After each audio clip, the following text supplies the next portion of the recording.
Hello guys, welcome to SPPS School. Today we see Chapter 2 Patang of 12th class Hindi. Watch the video from start to end. If you like the video, then please like and share. आइए हम chapter 2 पतंग का solution कर लेते हैं। ठीक है, इसमें हम पहले क्वेश्चन आंसर डिस्कस कर लेते हैं।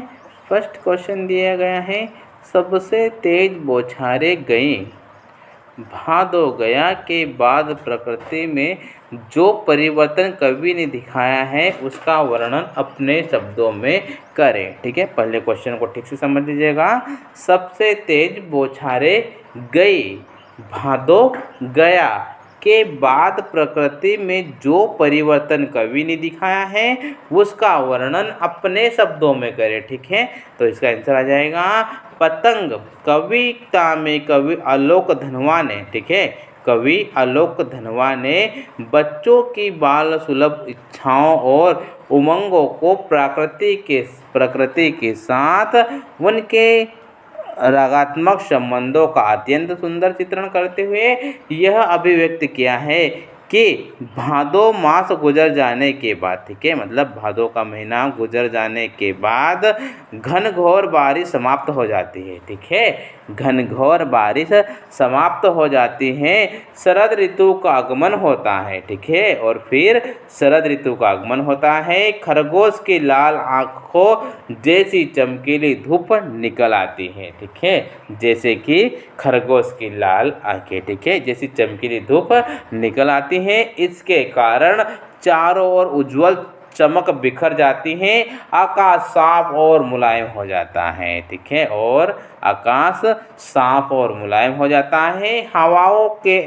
हवाओं में एक मनोरम सुगंधित महक फैल जाती है। शरद ऋतु के आगमन से चारों ओर उत्साह एवं उमंग का वातावरण होता है, पतंगबाजी का माहौल बन जाता है। ठीक है, नेक्स्ट क्वेश्चन देखते हैं। सोच कर बताए कि पतंग के लिए सबसे हल्की और रंगीन चीज, ठीक है, सोच कर बताएं कि पतंग के लिए सबसे हल्की और रंगीन चीज, सबसे पतला कागज, सबसे पतली कमानी जैसे विशेषणों का प्रयोग क्यों किया है। इसका आंसर देख लेते हैं। पतंग के लिए सबसे हल्की और रंगीन चीज, सबसे पतला कागज, सबसे पतली कमाने जैसे विशेषणों का प्रयोग कर कवि उसका साकार रूप पाठकों के सामने रखना चाहते हैं। ठीक है, उनके मन में जिज्ञासा जगाना चाहते हैं। ठीक है, उनके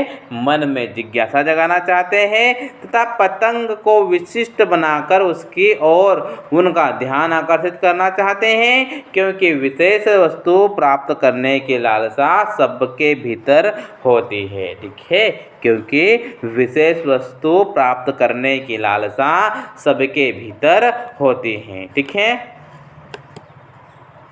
नेक्स्ट क्वेश्चन देखते हैं।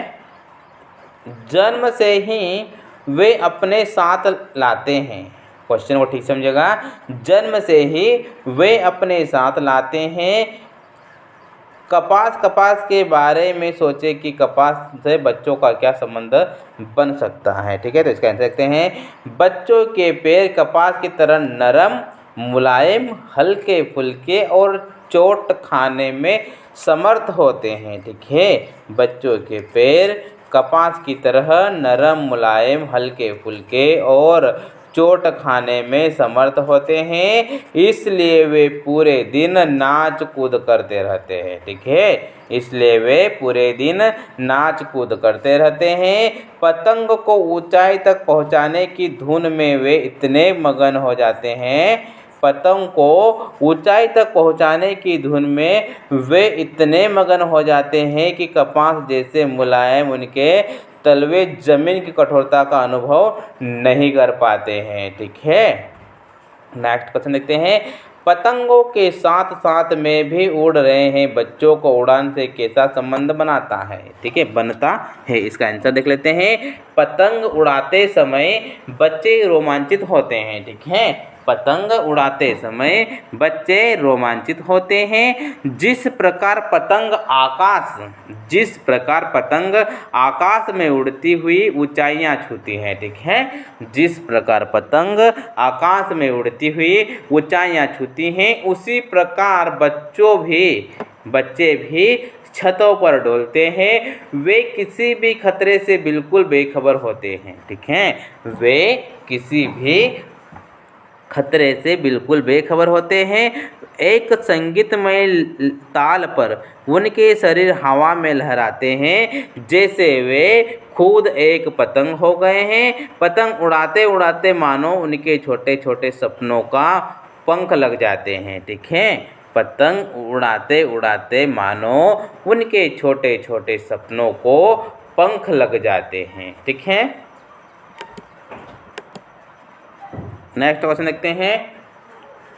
आसमान में रंग बिरंगी पतंगों को देखकर आपके मन में कैसा ख्याल आते हैं? लिखिए। ठीक है, पहले क्वेश्चन को ठीक से समझिएगा, उसके बाद आंसर देख लीजिएगा। ठीक है, आसमान में रंग बिरंगी पतंगों को देखकर आपके मन में कैसे ख्याल आते हैं? लिखिए। इसका आंसर आ जाएगा, आसमान में रंग बिरंगे पतंगों को देखकर, आसमान में रंग बिरंगे पतंगों को देखकर मुझे मन होता है कि मैं पंछी बन स्वच्छंद नभ में उड़ता फिरूं और उड़कर क्षितिज तक पहुंच जाऊं। ठीक है, और उड़कर क्षितिज तक पहुंच जाऊं। ठीक है, नेक्स्ट क्वेश्चन देखते हैं। रोमांचित शरीर का संगीत का जमीन के लय से क्या संबंध है?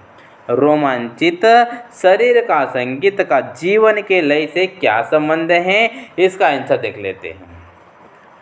जब हम किसी कार्य को पूरा करने में मग्न हो जाते हैं। ठीक है, जब हम किसी कार्य को पूरा करने में मग्न हो जाते हैं, तब हमारे शरीर जैसे उस कार्य के लय में डूब जाता है। उसी प्रकार संगीत सुनते हुए हम उसके लय ताल में खो जाते हैं। इसलिए कहा गया है रोमांचित शरीर का संगीत। ठीक है, इसलिए कहा गया है रोमांचित शरीर का संगीत।